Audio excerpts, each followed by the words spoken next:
Hip hop didn't begin as a soundtrack for self destruction, it began as a survival strategy. But somewhere between the block parties in the Bronx and billion-dollar record deals, something changed. The question is, what exactly happened? Hello, everyone, welcome back to my channel. And today we're going to be talking about Young Miami's new song, Spend That, why it got backlash, and Indie Ari's statement about the song, and hip hop as a whole. So, without wasting time, let's just get into it. First of all, I need to talk about the birth of hip hop. Now, hip hop as a genre emerged during the 1970s in the South Bronx, a predominantly black and Latino community facing poverty, gang violence, unemployment, house neglect, and systematic racism. And it wasn't just a genre, it was a movement. And its four foundational elements were MCing, which was rapping, DJing, breakdancing, and graffiti. And together, they gave young people a creative alternative to violence and a way to tell stories that mainstream America quite often ignored. During this timeline, artists weren't just simply entertaining, they were actually documenting life. Groups like Public Enemy challenged racism and state violence, KRS-One promoted education, Tupac Shakur balanced street narratives with songs about poverty, family, and systematic injustice. Even NWA, despite controversy, exposed police brutality that many Americans refused to acknowledge.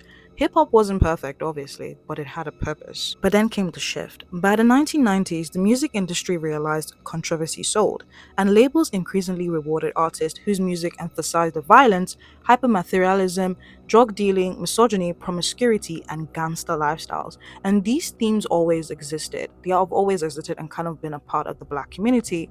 But the difference now is that they increasingly became the most profitable image of blackness. Instead of a balanced picture, audiences, especially outside black communities, often received a distorted one, whereby this was the only form of representation that they saw for the black community. And this leads me to the representation problem. Today, many of the most commercially successful rap songs revolve around drug use, gun violence, sexual exploitation, excessive consumerism, misogyny, and hypersexuality. Take Young Miami's song Spend That. Like, critics argue its messaging reinforces transactional relationships, materialism, and reducing women to what they can extract financially from men. And others see it as a satire or female empowerment. I don't believe that. The point isn't that one song determines culture, but when similar themes dominate charts year after year, they shape perceptions. We keep hearing this same song in different formats from different female rappers. At some point, it begins to get old. And don't even get me started on the fact that Young Miami, along with other celebrities, especially black celebrities, supported Diddy, despite the serious allegations that emerged against him. And public endorsements from influential figures can actually, distort how accountability is perceived. When a lot of these same people were still supporting him, I mean, a lot of them, Young Miami, Ray J, Kanye West, Stevie J, among many others, actually supported Diddy despite his very public sentencing. Like, make it make sense. This further gives the black community a sort of distorted image of endorsing negative behavior. And don't even get me started on comedy. Comedy also deserves scrutiny because I still haven't gotten over the pass that Kevin Hart gave to that white comedian, all in the name of, oh, it's just a joke, you guys can't learn to take a joke. But when that joke is actually trivializing tragedies like the murder of George Floyd, many argue that you're normalizing disrespect towards black suffering, and he even defended it as just comedy. That is so crazy to me. Now, although I do understand that it's important to distinguish between a comedian hosting another performer and personally endorsing every joke that they make, he did ask for permission. And similarly, public figures should actually be evaluated based on their verified actions and statements. And based off what we've seen, Kevin Hart doesn't seem like someone who genuinely stays with the culture because he wants to rep it. He just seems to want to always, side with it when it benefits him and then side with any other side when it also benefits him. So there's a lot of inconsistency. Not that I am condemning him per se, but I'm just stating something I've noticed. Now back to Young Miami's song Spend That. Honestly, truthfully, I did not exactly like the song. Is it catchy? Yes, it is. I will give it that. But I didn't really like the messaging of the song. And yes, it's bigger than just the music. This is not me, trying to censor artists. Definitely not. Every artist has a right to create the art that they want, and the one they want to represent them. But consumers also have a right to decide what deserves attention.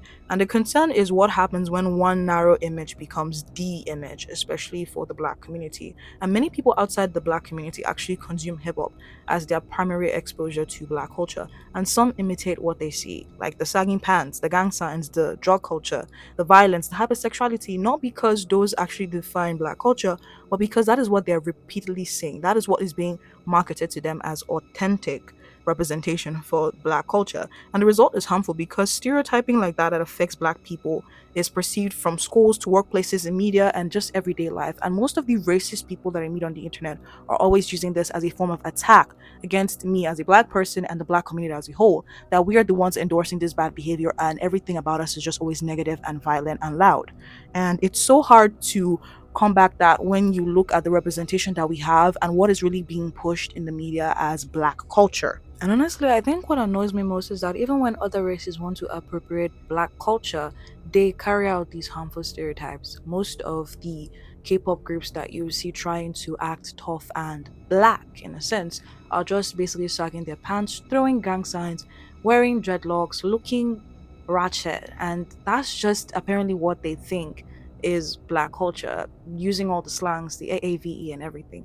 And generally, some parts of it actually is part of black culture, and it makes me proud as a black person. But also, others are just stereotypes that are actually very harmful for the black community as a whole, and things that we genuinely, as a community, are not even proud of. And this is what the global sphere consider to be black culture, the gang violence, the drugs, and everything. And it just really saddens me. And the bigger problem is that not just the black community as a whole, but even other races see this all as cool. And to be honest, cool isn't always healthy because celebrity culture often rewards shock value over substance. And being famous doesn't automatically make someone worthy of imitation. And meanwhile, artists creating music about education, family, spirituality, entrepreneurship, community, emotional healing, and so many other topics and subjects frequently receive far less attention, which is very true because people actually are more attracted to negativity and just bad things, I guess. But if audiences only reward one type of content, industries will continue producing more of that. So it's more of a situation: if there is no consumer, there will be no market, there will be no selling point, there will be no producer. So it's what we as a community, as a people, as a group of people decide to accept and tolerate as representation for us that keeps getting pushed out. And the economics is simple. Like I said earlier, demand shapes supply. There are a lot of people who are saying it's just a song. Well, if that's what you think, enjoy. But what I know is that music has power. But of course, I have used that power to help some people, and I have traveled around this world twice, and I see the impact of what we export out of the Black American experience to the rest of the world.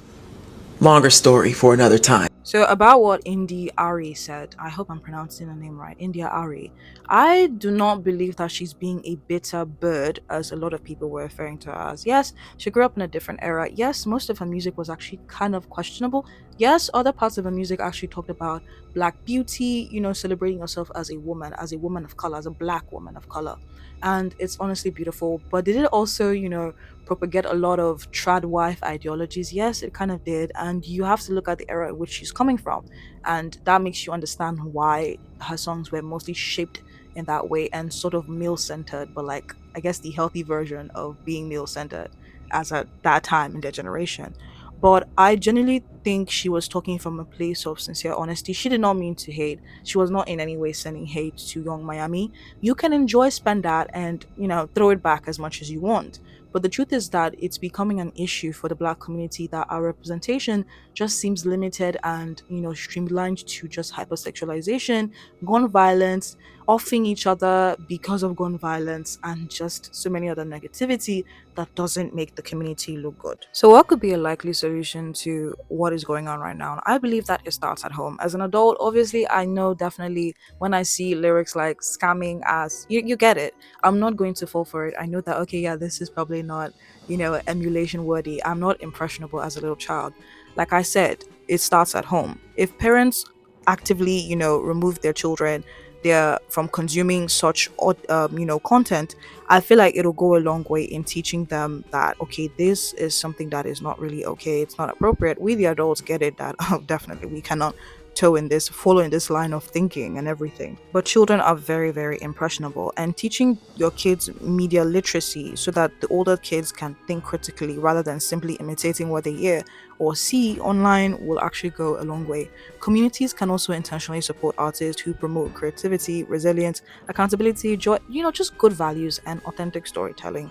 And not every music has to be educational per se, but diversity in representation is also very important. We need to also show the good parts of the Black community. And schools and youth organizations can invest in music, poetry, dance, and art programs that preserve hip hop's original themes, like the spirit of expression and the empowerment that can be, discovered or portrayed through hip hop and R&B. And as listeners, we should ask one question before pressing play on any song that we want to listen to. Is this song entertaining me or programming me? Am I going to listen to this actively and take this and think that, oh, this is how life is meant to be? Please don't. Scamming, doing a lot of awful things, and crime is not going to land you anywhere other than jail. Trust me, you do not want to be there. And just to close this all off, like the entire video off, I don't think hip hop actually failed. I don't believe it failed. I think it just evolved instead. And sometimes evolution happens for better or for worse. And for me, the genre still contains a lot of incredible storytellers, a lot of conscious lyricists, innovators, and basically community builders. I mean, we have the likes of Kendrick Lamar, J. Cole, so many artists that actually are doing a lot of good work. So obviously the challenge isn't to silence one form of expression. You can throw it back and make songs about throwing it back if you want to. It's to make sure that it isn't the only expression that the world sees. I love all the ratchet songs that they release sometimes. I mean, Sexy Red, Megan Thee Stallion, Cardi B, all of them. I like some of the songs. I do listen to them, sing along, and just, let loose. But do I want that to be the only forms of representation being pushed out? No, because it sends a wrong message about the whole community. We are not a monolith. We are built with so many different people, different artists, different means of expression, and boxing us into just one form of representation is not going to help in the long run. So, because Black culture has always been bigger than a stereotype, I believe that hip hop also, at its best, should also be reminded of the fact that we are diverse and we should not be boxed or kept in just one form of representation. But these are just my thoughts. So yeah, go back to enjoying your spend that, or just go listen to a very soulful India Ari song, whatever makes you happy. Just do you and be happy. And thank you so much for watching this video. Please subscribe and like this video and leave your comments. What do you think about the whole situation with India Ari? Did you like the song Spend That by Young Miami? And if you don't like the song, tell me why. If you do like the song, also tell me why, because I want to know. And honestly, I'll just see you in the next one.